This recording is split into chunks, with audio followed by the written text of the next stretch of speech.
It's the last show of August here on the Pete the Planner Experience. Joined, the whole crew is here for the last time in a couple weeks as Dame is on suspension for something he's going to say later today on the show. Hello, Jenny. Hello, David. Hello, Chris. Hello, Jason. And hello, Kristen. Hello.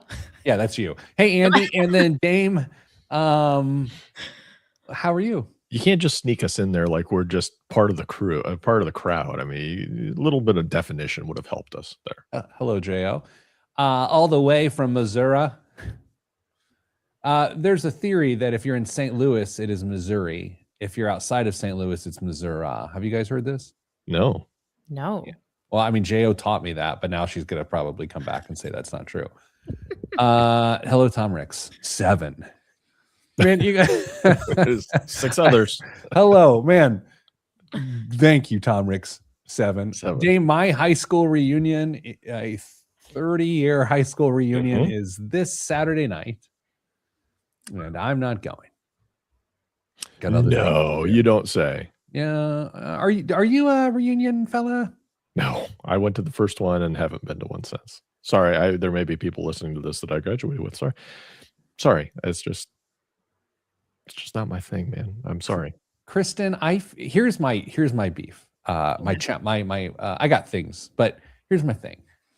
On social media now, there's this trend where it's like on shorts or reels or TikToks or whatever, where there's music and they show a picture of someone from the yearbook, and then they show them at the reunion, like dancing with their gin and tonic.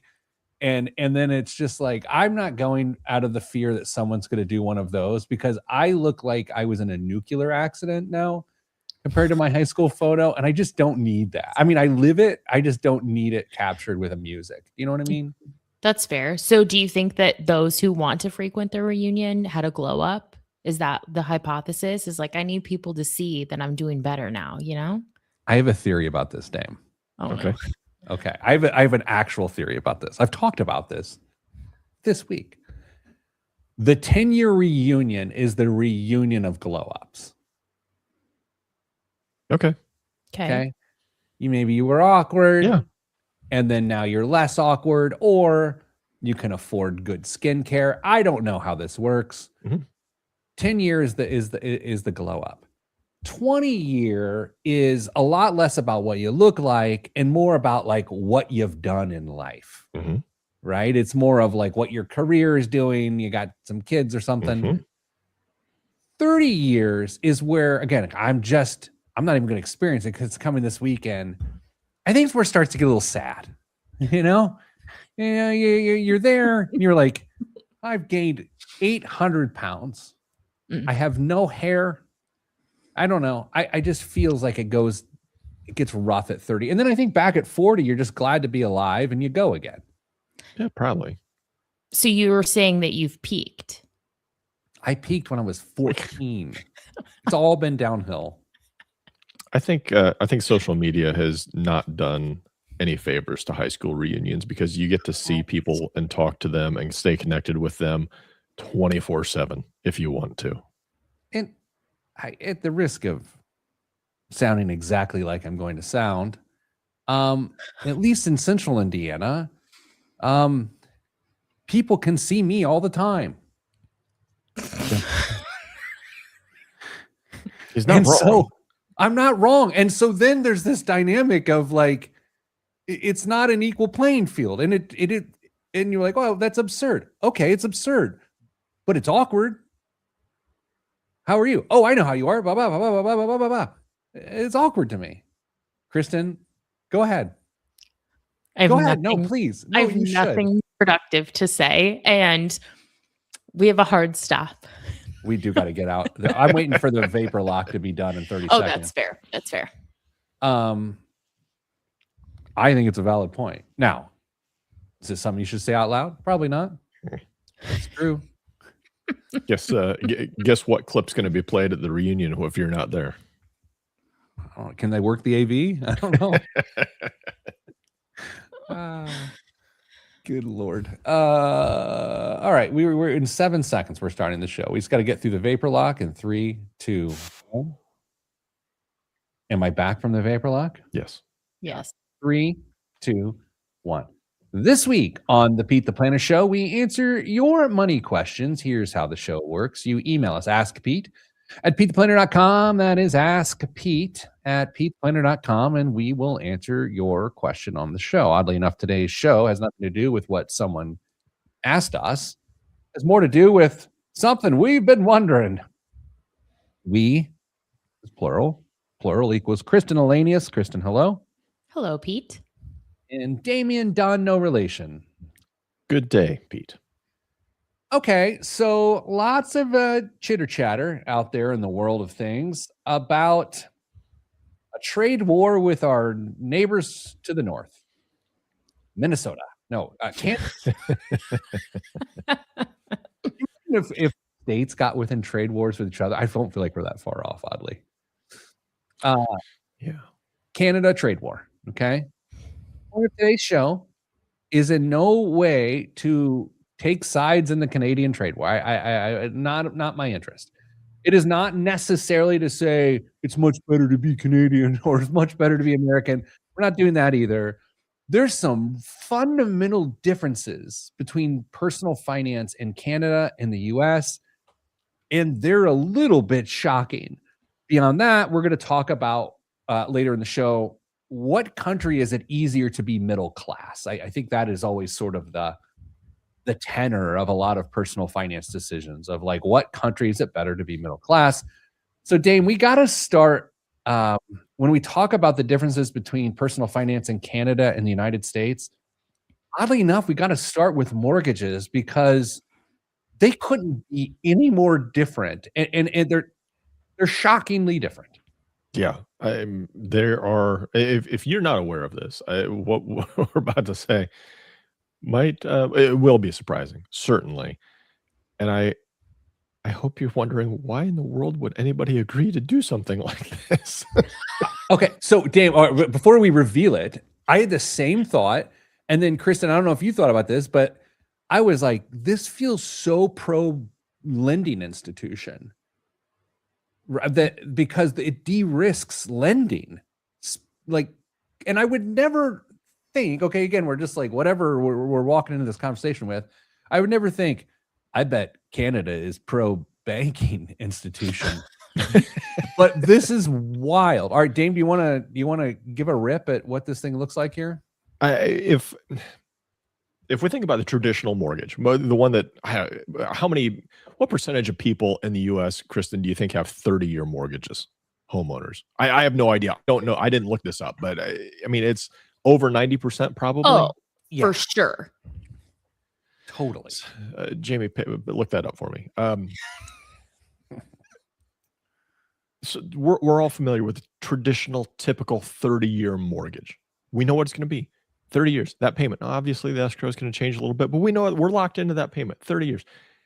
Canadians separate the amortization from the mortgage term.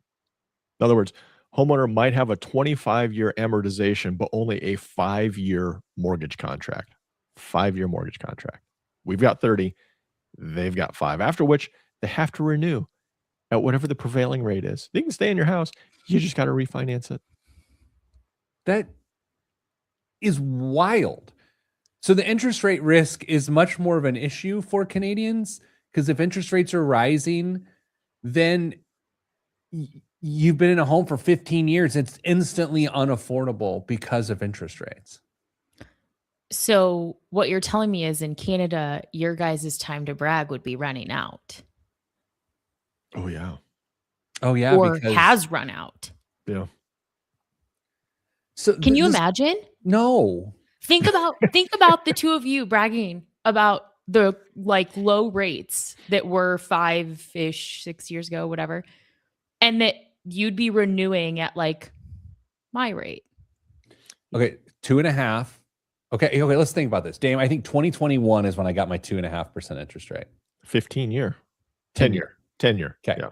2.5%. 2021. Ew. October. 5 years later. Next month. I go from a 2.5% mortgage to a 7% mortgage. Crazy. And the weird thing about this to me, Canada actually requires borrowers at federally regulated lenders to pass a mortgage stress test, essentially demonstrating that they could handle a higher interest rate than the one that they're receiving. And what I don't understand is like, what happens if you fail the stress test? You have to move, huh?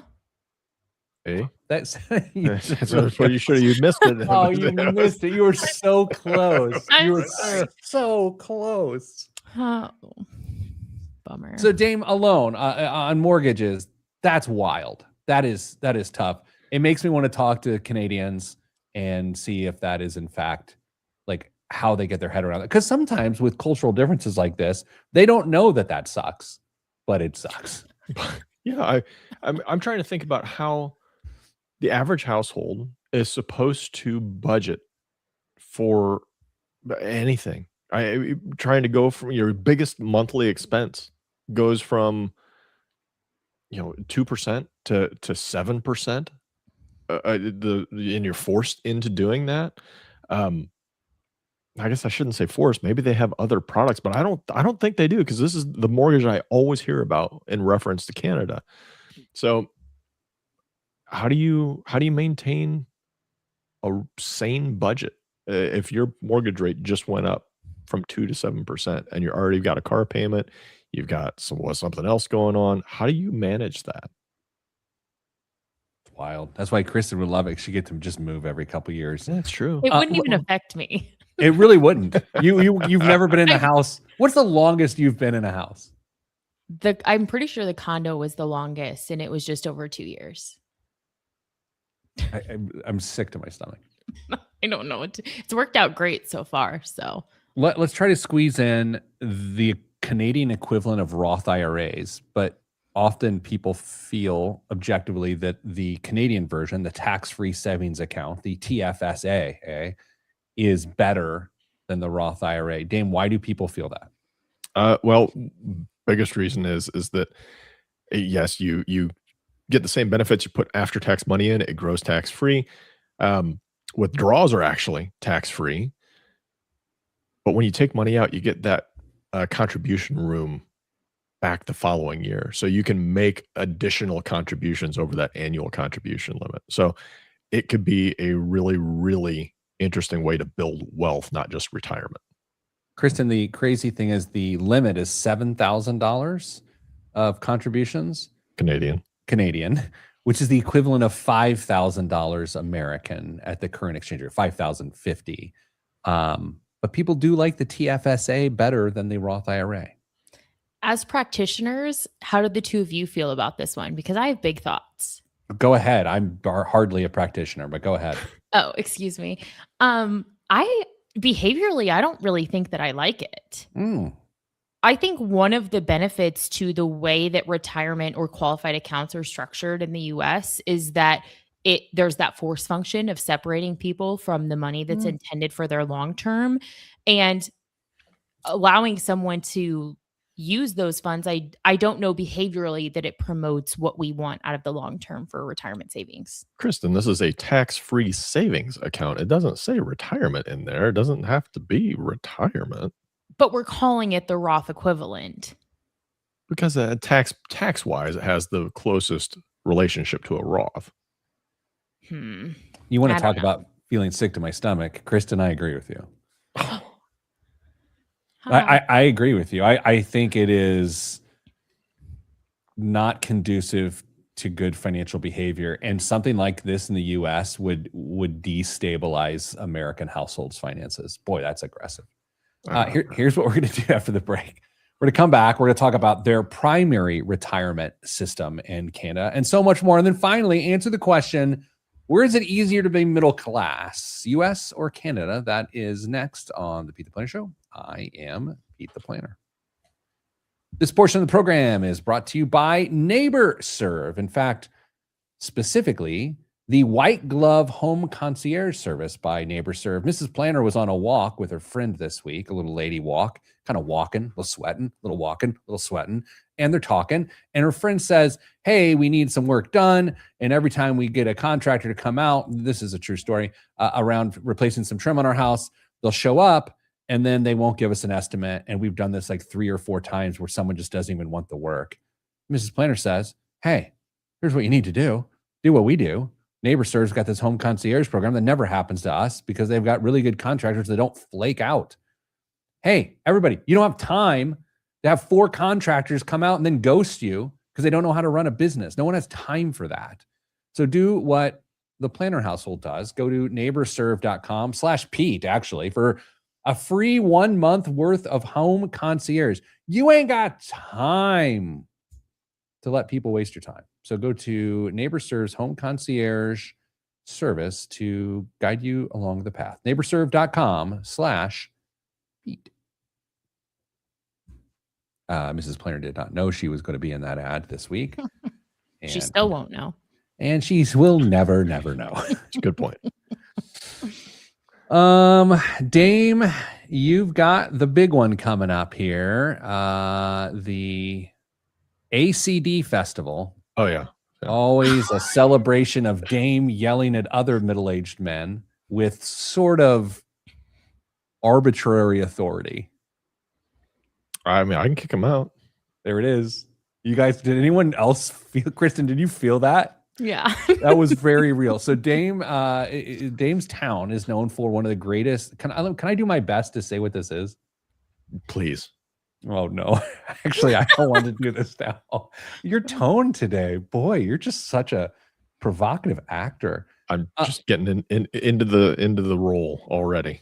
So in Auburn, Indiana, there is a festival called the Auburn Cord Duesenberg Festival, ACD, and it is where a bunch of classic car enthusiasts bring their classic cars for a meetup.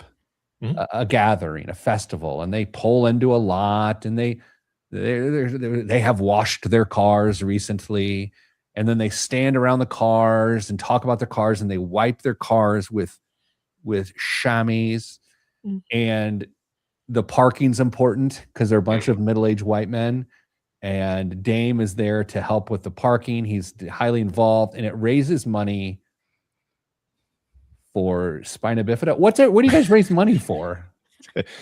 To try and do it again the next year, so the ACD club can come back and have a bigger crowd to come and look at their cars. Now, budget's very small. The classic cars are a small part of what this has turned into. Oh. The issue is almost always with people who don't have classic cars. Okay, I have so many questions. We don't have a lot of time today because we got to do a fast show, but I have 2 questions. Yeah. Kirsten, do you have any? I don't want to take both. Do you have any? Because I have one. 0. Okay. Number 1, what sort of problem do the non-classic cars people cause? Usually one of 2 things: parking location, which they don't like the street they were told to park on, or how close we tell them to park to the car next to them.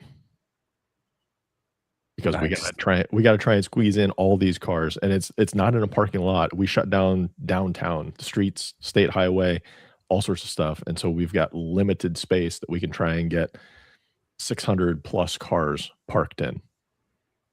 Okay, final question because we don't have time. Are there funnel cakes? Not this week. In 3, 2, 1. Back on the Pete the Planner show, just working through a little disappointment during the break. Talking about Canada with all the talks of the trade war with our closest ally. We just wanted to ask the question of ourselves, how different are the financial lives of Canadians than Americans? Who is better at questions about why we're Americans, but they're North Americans? Are they also Americans? Who can answer that question amongst you two? They're North Americans. They're North Americans, but they're not Americans. They live in Canada. But Correct. we're in North America as well. But we're called. No one else is concerned about this? Not in the slightest. What country do you live in? The United States Of Of North America. anyway. Thank you. Exactly. All right. So first we hit you with the differences between mortgages. Very different. You have to reset your rate. Basically, it's like an ARM, like a required 5-year ARM. Bizarre. So bizarre. Then we got to their tax-free savings account, which is very similar to a Roth IRA. Although, who made the point? Dame made the point. It doesn't say retirement. It simply says tax-free savings account, and people use them for retirement and all sorts of other stuff. And then Pete made the incredibly incendiary accusation saying it would burn down the economy. Is that were those the words that you used if that was implemented in America? That's I said what it would. heard. I did not say that. It would actually help our economy, but it would destabilize personal finance, which is actually the theme of this show for the last 300 years, however long we've been on. What stokes the economy ruins people's personal finances. So you must hate brokerage accounts. They're not tax-free. Who cares? You're taking money in and out. Who cares? You're talking about putting money in and taking it out. That's what you do in a brokerage account. Gentlemen. Next on to the Canada Pension Plan, often called the CPP. Plus, they've got something called the OAS, the Old Age Security. You realize that all acronyms are dumb once you encounter one you're not familiar with. And then you're like, wait, people aren't familiar with the ones I'm familiar with, and those sound dumb to them. Like my message pre-show. Yes. Yeah. It's funny. After I walked out of my office, I sent that message to you. I was like, oh, I know what that means. But I didn't have the heart to tell you that you were right again. All right. So CPP, Canada Pension Plan, payroll funded, sounds similar. Something we got here with another dumb acronym, kind of a 401k.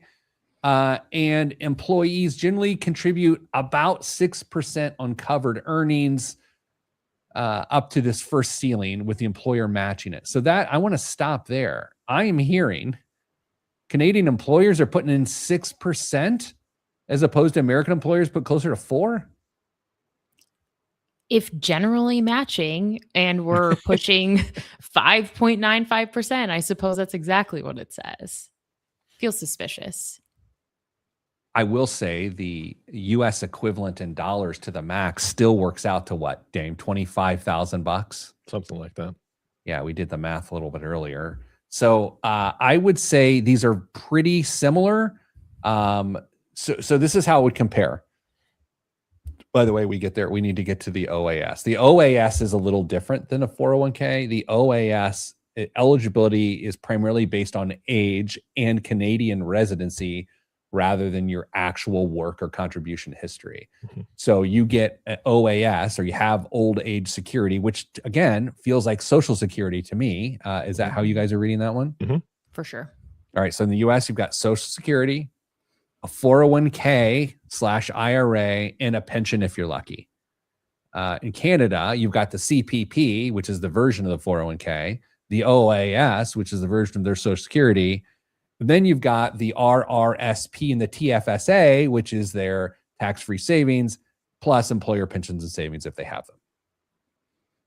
All I hear, lots of burdens on employers at this point, just forking money over left and right. Oh my gosh, I love when Dame comes out. If he's not... Dame was talking to us pre-show about some T-shirts he wants to start wearing on the show, but I don't know if they're going to get through our board of standards.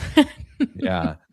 Dame, can you tackle college savings? This is my last 2 weeks have been nonstop college funding conversations at my household, and it's actually making me visibly ill. But if I was Canadian, what would I do?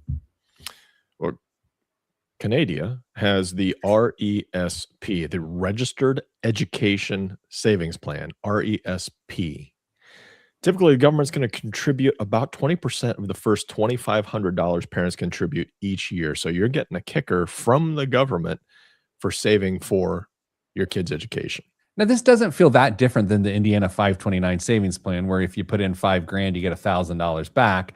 Here you put in, it's the same percentage, but it's only up to $500 contribution. Yeah, I mean, I understand. Well, those the 529s are state by state. A state income tax contribution or deduction or credit has very little to do with Tennessee or Texas or any of the other states that don't have income tax. So you're getting a guaranteed return by doing it Canada's way. Yeah, that's interesting because their contributions going into the account for the benefit of the child versus, and to be fair, we live in one of the best states for 529. And to say that we're getting, I am getting that equivalent back in my tax return or reducing my tax liability. I kind of like the idea that the contributions then go in and benefit the kid. There's some other elements that pop up before I want to get to who has the better middle class life, which we'll do in the segment 3 here. Canadians love debt. This was surprising. Canadians are actually more indebted, that's the word I want to go with, than people from the United States. Shocking. That's because they don't know how much their mortgage is going to be. How are you going to plan? Canadian households carried about, in Canadian dollars, $1.80 of credit market debt for every Canadian dollar of disposable income, which is much higher than it is in the U.S. What? Wow, Kristen, I actually buy your joke there. I think the I was being uncertainty. serious. Oh, okay. Well, I buy your seriousness. Other factor here is healthcare. We have to talk healthcare, but I don't want this to turn into like a dumb thing. So I think I will go here, and you guys can beat it up if you want. I think the primary difference, we're not talking free healthcare because that's not. I think that oversimplifies it. I think we're talking about medical financial risk. In the United States, if you have you have a better chance of having medical debt ruin your financial life than you do in Canada. That is the primary difference. Now, people love to argue about how healthcare is better or worse in Canada, that it is free, it is not free. I don't know about any of that, but I do know that fewer people in Canada have their financial lives ruined by medical expenses than they do in the United States. Dame, is that a fair assessment? Yeah, I think we have to leave the quality of care and things like that off of the table for the discussion. I think we're just talking about the financial aspect of it, whether who's paying for it, I don't care. Right now, we're talking about the liability that you could incur from getting medical care. And in Canada, you're not going to have your life ruined by it. Yeah, it's fun. Yeah. That's fun. All right, let's do this. Boy, so uplifting. Let's do this. Take a break. Coming back after the break, we're going to ask a very simple question. Where is it easier to be middle class and succeed? In Canada or the United States of America? We'll do that next, right here on the Pete the Planner Show. I'm Pete the Planner. Guys, lost Dolly Parton this week. Too soon. Damien, Dolly guy? Never really listened to tons and tons of her music, but big admirer of hers for how she treated people and the things she did. I told somebody earlier this week, I said, we know a lot of the great things that Dolly did, and I bet we barely know a fraction of the things that she did. Yeah. Kind of universally loved, this person. Truly. Very much. Who knew? We all came together on hating the insider trading of Congress and our love for Dolly Parton. I saw somebody suggest that making September 25th Dolly Parton Day. Correct. I saw that as well. 9 to 5. 9 to 5. Oh, boy. Which is brilliant. And everyone will donate to their local nonprofit that supports the Imagination Library.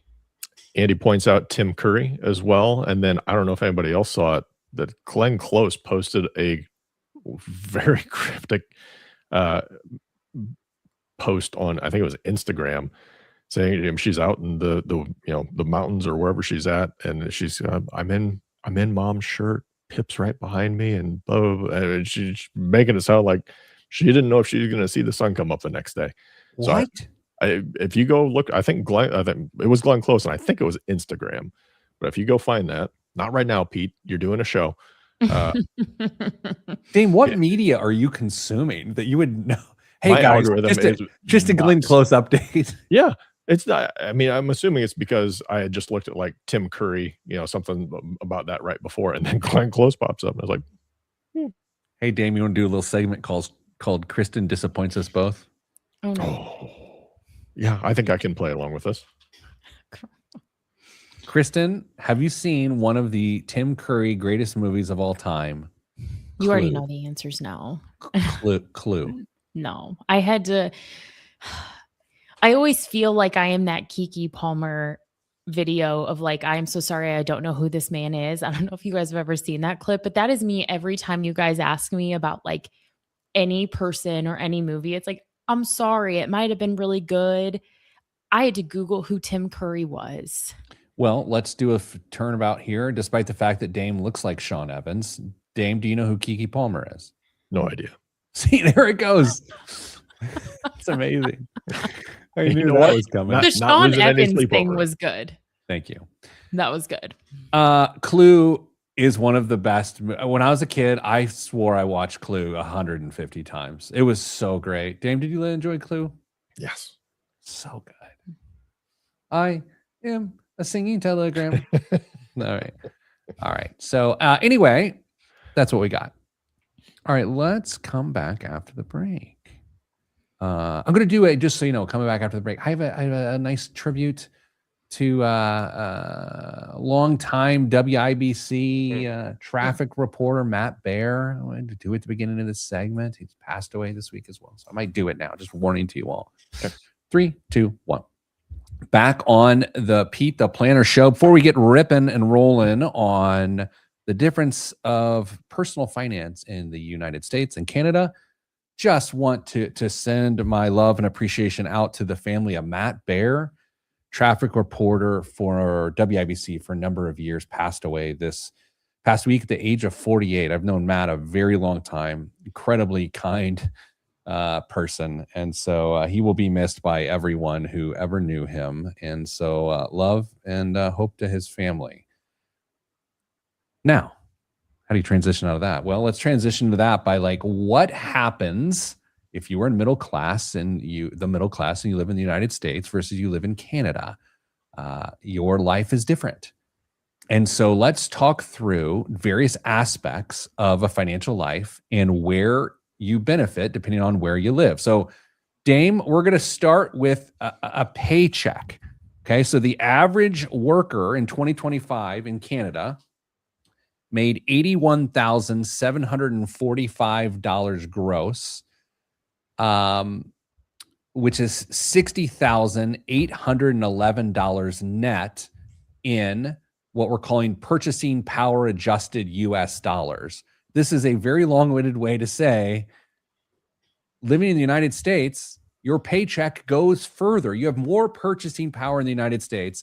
Would you have believed that, Dame? Yes. Really? I would have thought it was the opposite. Why? Kristen, you're nodding aggressively. Why are you? Why? I get sorry. No, please. I guess the mortgage clouds almost all of my perspective on that, just because I know housing. Well, not just the mortgage, but the cost of housing in general. Because it's significantly more, at least according to social media I consume, than what it is in the U.S. Yeah, Kristen, taxes come into this too. People, I don't know what people feel has better tax rates, but the average tax wedge, pardon me, in Canada was 32% in 2025, or in the US was 2020. In Canada was 32%, in US it was 30%. So people pay higher taxes in Canada. Actually, that's interesting because that gap isn't what I thought it would be. I would have thought that the gap was wider. Am I the only one? No. Okay. Interesting. Dame, is that your healthcare perspective there, that you thought, well, if there is free healthcare, there's a cost to it and it's going to be higher taxes? Yes. Okay. So if you're an American, your income does more. Of course, what we all know is, depending on what city you live in, it matters. If you're in New York City or San Francisco or another high cost of living area, that is not the case. And of course, if you're in Toronto or something like that in Canada, it's also probably a little bit different. Let's go to buying a house. The Canadian average home sales price is $674,819 Canadian, and the U.S. median existing home price is $434,100. Dame, once again, buying a home in the U.S. is better than buying a home in Canada. USA. We're not doing it. Oh, I mean, sure. sorry. You can have national pride. Again, short of the mortgage thing, this surprises me a little bit. I think, there's so much land in Canada that's not undeveloped that you can just go pluck down and throw up a log cabin, have some maple syrup, and it's not that easy apparently. No, it's amazing how much of Canada is undeveloped, but apparently housing is at a premium because the costs are exorbitant. I think it's more than that, though, on the mortgage thing, is that if you don't want to move and you want to know what your payment's going to be, short of some escrow changes, which I know here we complain about enough anyway. I mean, I think that is even more valuable than potentially being cheaper on the front end, is the stability over the long term or potential. Think about how house values, I would assume they fluctuate pretty quickly based off of how quickly people have to turn their mortgages over and the rates that are happening. And so maybe not, because you're gonna I'd have to sit and think about that one for a little while. Ask it out loud again, because I'm tracking with you. It's like, do people try to time the selling of their home versus their mortgage reset? Yeah.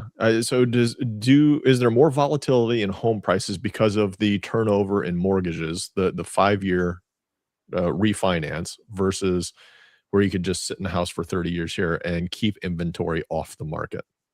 That's interesting, because if someone was worried about the interest rate increase, then they would buy lesser home the next time around.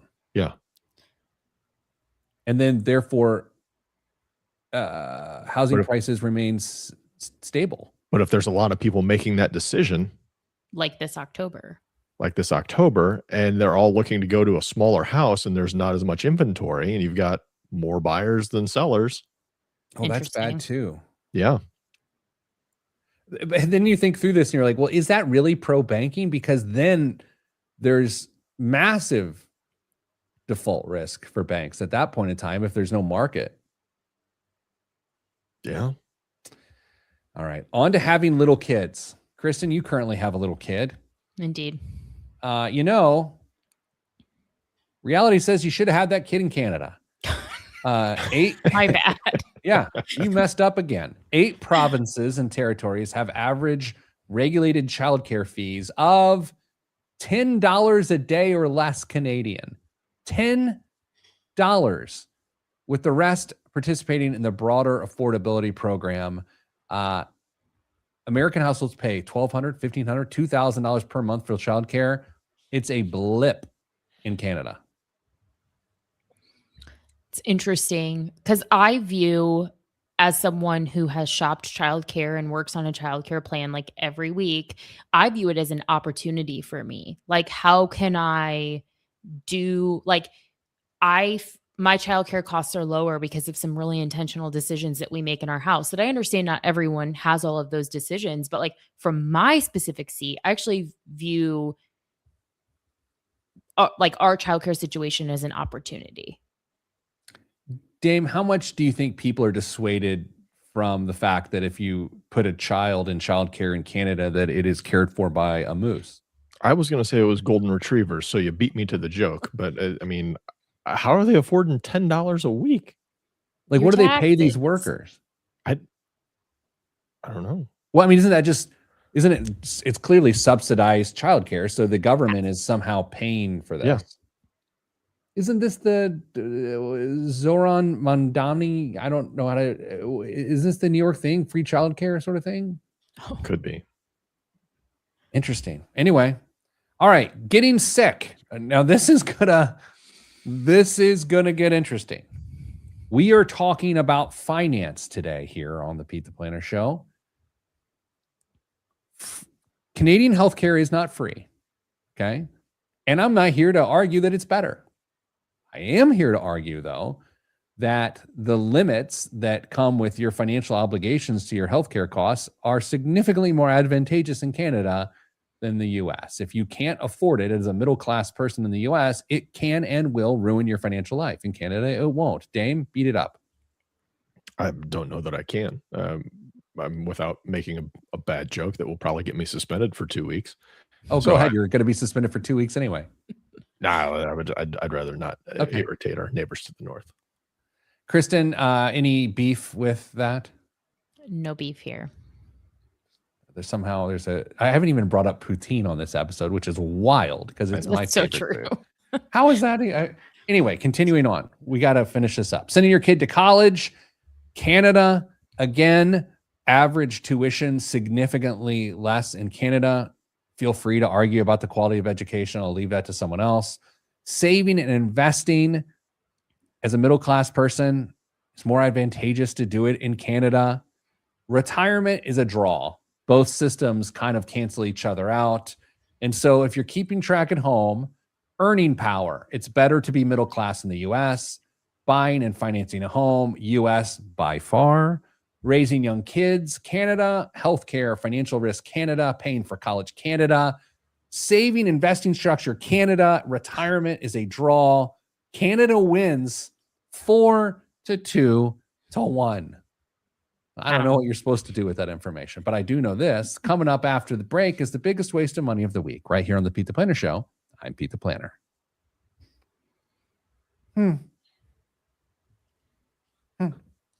So, Dane, we talked about behind the scenes this week whether we should do this for various countries. Mm-hmm.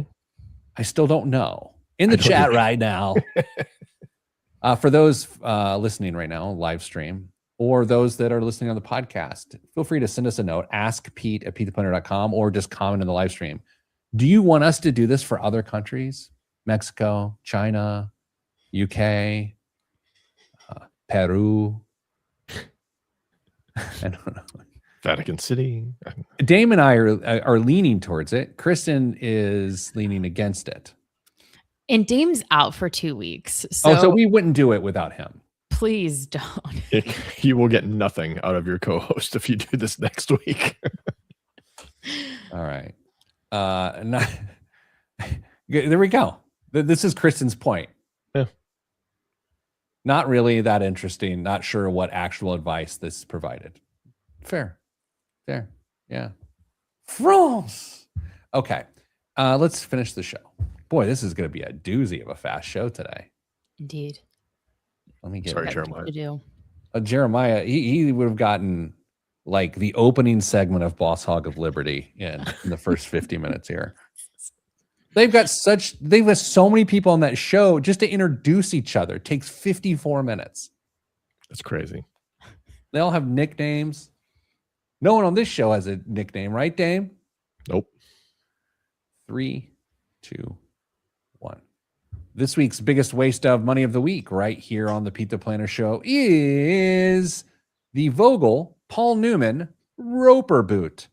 Paul Newman commissioned his own pair of Roper boots from Vogel in the 1960s, then had the shoemaker widen the neck and enlarge the pull tab so he could get them on and off while riding his Triumph Bonneville, the bike he was photographed straddling outside of racing and film sets. Vogel's Revival keeps that same profile, a brown ranch hand leather upper, over a leather outsole, a rounded toe, and a low practical heel with no decorative stitching to distract from the hide. Each pair is handcrafted in the United States, individually numbered and made to order in half or whole sizes 6 through 12. And so, first off, Kristen, I feel like I just described something appealing to your man. I don't know about that. He's not been wearing boots a lot lately. They're a handsome boot, Dame. They're very handsome. I'll be honest, they look more like a fashion boot than a motorcycle boot. That if I'm being honest. Yeah, I would agree with that. Although sometimes if you've got a bigger heel, that's not really great for riding a motorcycle. So the smaller heel might lend itself to a better experience and safety. Dame Damn knows it. the craziest I stuff. was saying the same thing. What? I've had a number of motorcycles. I've ridden quite a while. And ridden with What? boots, and sometime yes. I got my first motorcycle when I was 20, I think. Do you still have a motorcycle? No, got rid of it when got rid of the last one when I realized it was way too much bike for me, and I was gonna end up widowing my wife and kids if I rode it the way it was intended to be ridden. Dame, let's play a little game called How Well Do You Know Pete? Dame, what is my next question? How fast? What's the fastest I've ever gone on a motorcycle? No, it's just like, how many pairs of chaps do you have? Oh, 0. I mean, come on. 0. Sorry. Yeah. Anyway, Kristen, how much are 0? 0 chaps. I have several pairs. I don't even have a motorcycle. Kristen, the Vogel Paul Newman Roper boot. How much does this cost?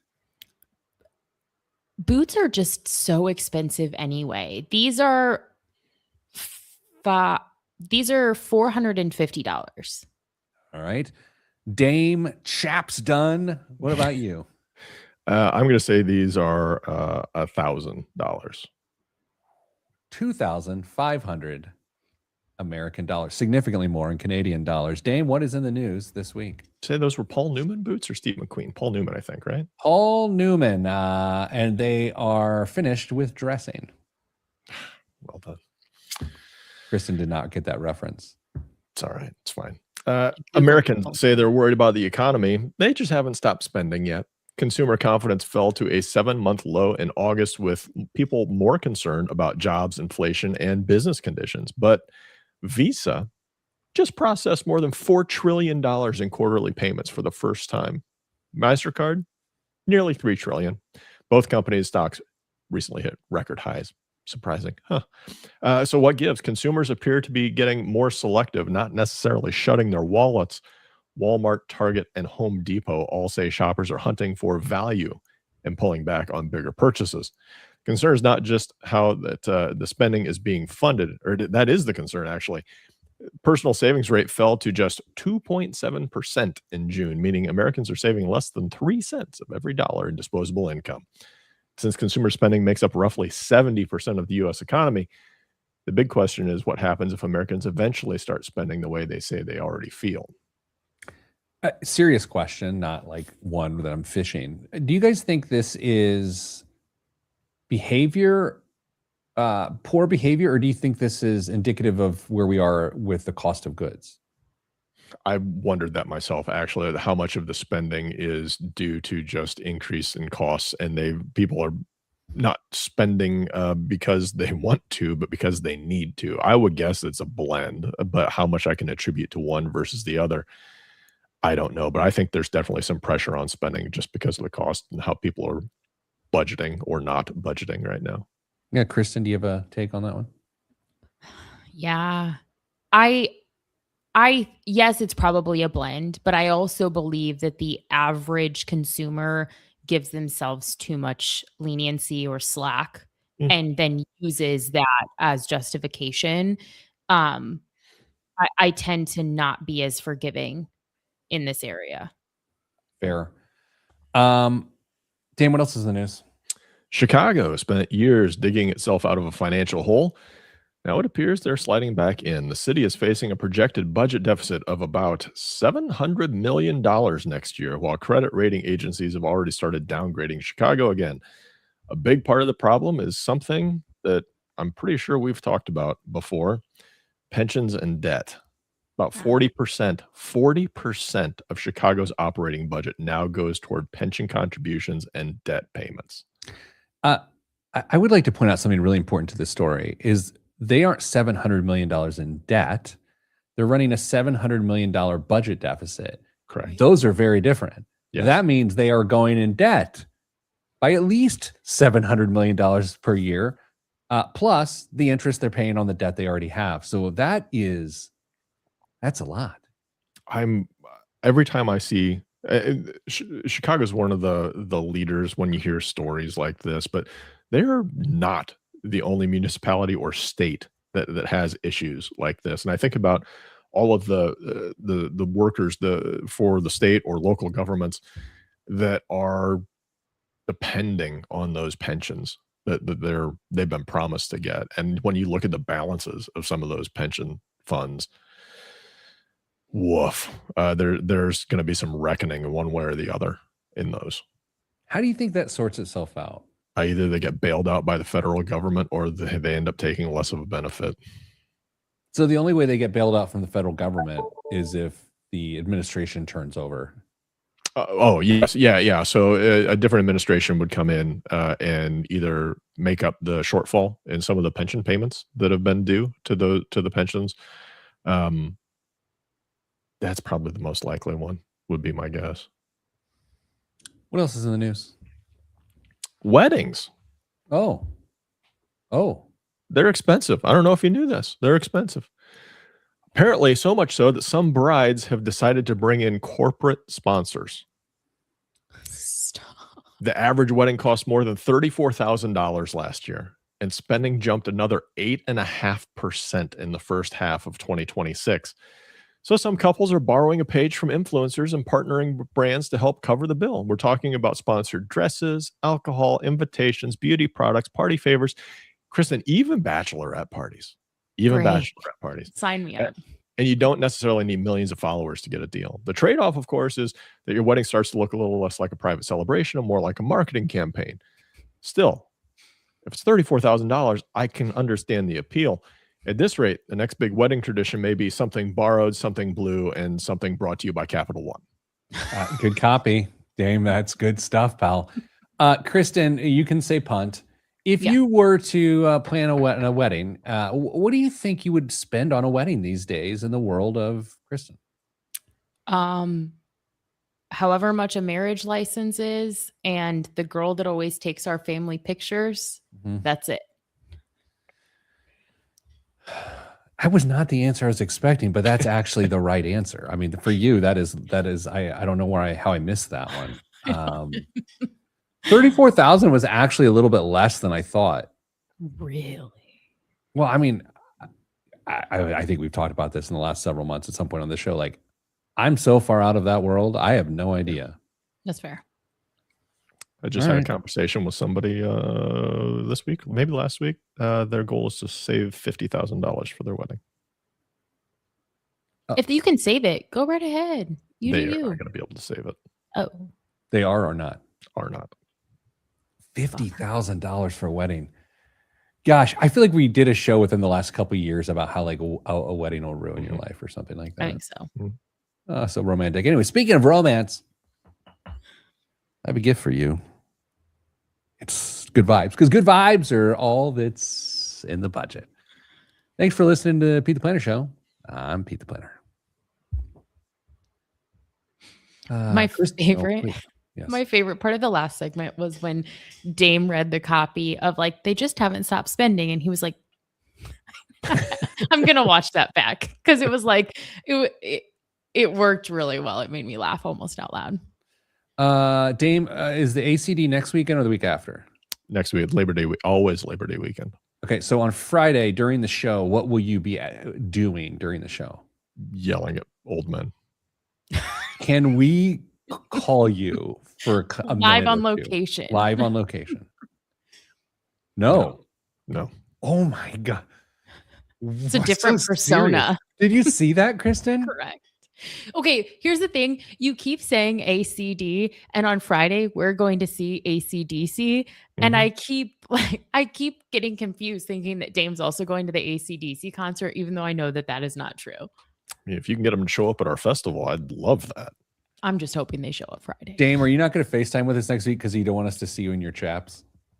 Yeah, that's entirely why. I mean, even if I FaceTime with you, you could put that on. I'd have to give you, we could do that. I could potentially FaceTime because the gates would be opening right about the same time the show would get rolling. And you could see the carnage of people just flowing in. That's a terrible idea. This is the best idea we've ever had. Terrible idea. All right, Kristen, you get to control what we talk about next week because I know you don't like my topics. So that's not true. I like lots of them. Just not this one. one. All right. So next week on the show, Kristen's programming it. I will play Robin to her Batgirl, because Robin is an androgynous name, so it could be anyway. And then Dame will be on location in Chaps. Book it. Oh, do you have 5G out there in the parking field? 4.5. 4.5G. All right. Well, this was a thing. Thanks everybody for letting us go fast. And that's all I got. Stay getting money.